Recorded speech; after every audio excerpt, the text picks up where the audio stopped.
नोटबंदी के दौरान जो सारा लोगों में छुपा छुपा के अपना पैसा रखा हुआ था, सारा निकल के सारा बाहर हो गया नहीं हो गया। ये हालात आज हमारे करें। आज हमारे नौजवान बच्चे जो हैं वो जीटी रोड वाले खास तौर से सारे जो हैं, जिसके पास छोटा छोटा जो है अपना ये किसान भाई का जो थोड़ा बहुत भी जमीन है, बेच बाच कर बाहर जाके पलायन करने की कोशिश कर रहे हैं, क्योंकि यहाँ पर बेरोजगारी की हद हो चुकी है। आज हरियाणा बेरोजगारी के अंदर सबसे अव्वल नंबर पर है।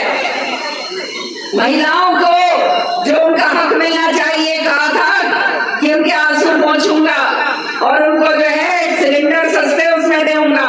हमारे समय पर 450 रुपए का एक सिलेंडर आता था। आज के दिन सिलेंडर कितने का हो गया? 1150 रुपए का।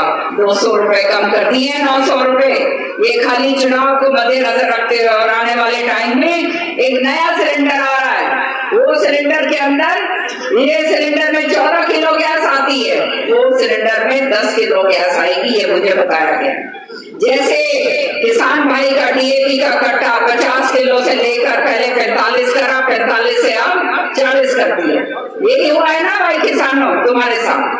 तो जब मुआवजा लेने जाते हो, मुआवजा नहीं मिलता और जबरन जो है केसीसी कार्ड से आपका पैसा कटता है। प्रीमियम आप देते हो, लेकिन प्रीमियम देने का क्या फायदा, क्योंकि मुआवजे की जब बात आती है तब मुआवजे की बात नहीं होती। पूरा मुआवजा किसान को नहीं मिलता, मंडियों के अंदर जाके दर बदर की ठोकें खानी पड़ती है।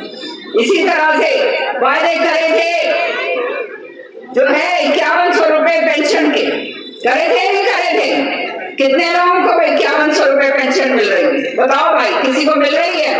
किसी को नहीं मिल रही। तो ये सारे झूठ के पुलंदे हैं। हर चीज में ये झूठ बोलते हैं। ना नौकरी दी, 2 करोड़ नौकरी का वायदा करा था, आज 10 साल पूर्व 20 करोड़ नौकरी मिलनी चाहिए थी, नौकरी नहीं मिली। हमारे को पेंशन नहीं मिली। हमारा जो आयुष्मान भारत का जो इन्होंने एक नया सिलसिला चला रखा है कि हर एक घर के अंदर 5 लाख रुपए का जो है स्वास्थ्य का बीमा जो करवाया गया है, उसका फायदा हुआ किसी को?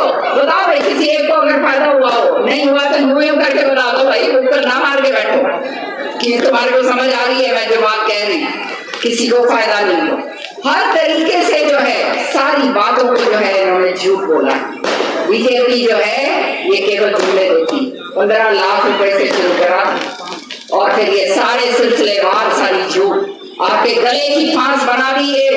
जो है ये पहचान पत्र, परेशान पहचान पत्र जिसको हम कहते हैं, विधानसभा में इसकी खूब मैंने इसके खिलाफ आवाज उठाई, लेकिन ये सरकार किसी की सुनने वाली थोड़ी। इनको तो ये चाहिए कि जनता ऐसी पॉलिसीज लेकर आए जिससे जनता जो है पूरी तरह से त्रस्त रहे। वही हाल इन्होंने करा और आज आप जानते हैं ये कितना परेशानी का सबब जो है ये पहचान पत्र बन गया है। और जो है फैमिली आईडी और जो प्रॉपर्टी आईडी तो के इसमें शहरों में, और जो दूसरा जो है ये फैमिली आईडी, ये जो हमारी जो महिलाएं हैं जिनको पेंशन मिलनी है उनको मिलती नहीं, जिनको मिलनी नहीं चाहिए उनको मिल रही है। तो सारे के सारे हालात जो हैं पूरा भ्रष्टाचार के हालात इन्होंने पैदा कर दिए हैं। मेरी आपसे गुजारिश है, राहुल जी जो हैं वो एक संदेश लेकर उन्होंने पैदल यात्रा करी थी, हरियाणा में से भी निकले थे, 3-6 हजार किलोमीटर से ज्यादा उन्होंने पैदल यात्रा करी।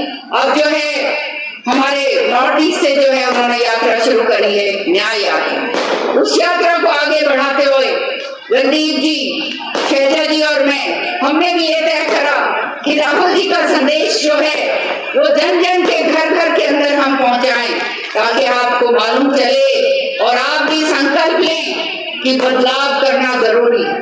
ये बदलाव आपको अपने लिए करना होगा, किसी पार्टी के लिए नहीं। ये बदलाव आपको महंगाई के खिलाफ करना होगा। ये बदलाव आपको नौकरी अगर चाहिए तो करना होगा। ये बदलाव अगर आपको भ्रष्टाचार दूर करना है तो आपको करना होगा। ये महिलाओं को अगर अपना गैस सिलेंडर कम करवाना है तो बदलाव करना होगा। और अन्य सारे जो हमारे जो छोटे व्यापारी हैं, जिनके ऊपर जीएसटी लगा रखी है, सत्यानाश उनका कर दिया है, उनको अगर राहत चाहिए तो उनको भी बदलाव करना पड़ेगा। तो मेरी आपसे गुजारिश है, सारे के सारे किसी भी तरह से इनके जुमलों के अंदर मत आना। ये पार्टी झूठ और जुमलों के अलावा और कुछ नहीं देती। 10 साल बरत के देखी आपने, देखिया नहीं देखिया? छिटिए पूरे छिटिए कि नहीं? छिटिए का हाथ खड़े करके बता दो भाई। सारे मेरे ख्याल में ठंड तेरी तो नहीं है भाई, बुकल मार मार के बैठे हुए हो सारे के सारे।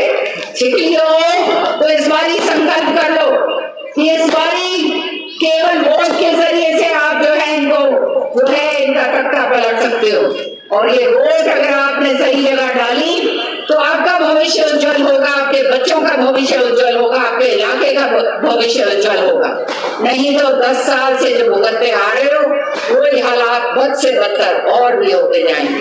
तो मैं आपका तहे दिल से धन्यवाद करती हूँ। और दोबारा से मैं तो एक बात कहूंगी कि नौजवान जो बच्चे हैं कुणाल चोकर जैसे, इनको प्रोत्साहित करो। जिनके अंदर क्षमता है, जिनके अंदर ऊर्जा है, जो काम करने की चेष्टा रखते हैं और जो न्याय के साथ जो है लड़ना जानते हैं, ऐसे बच्चों को आगे करो, आपका भविष्य उज्जवल होगा।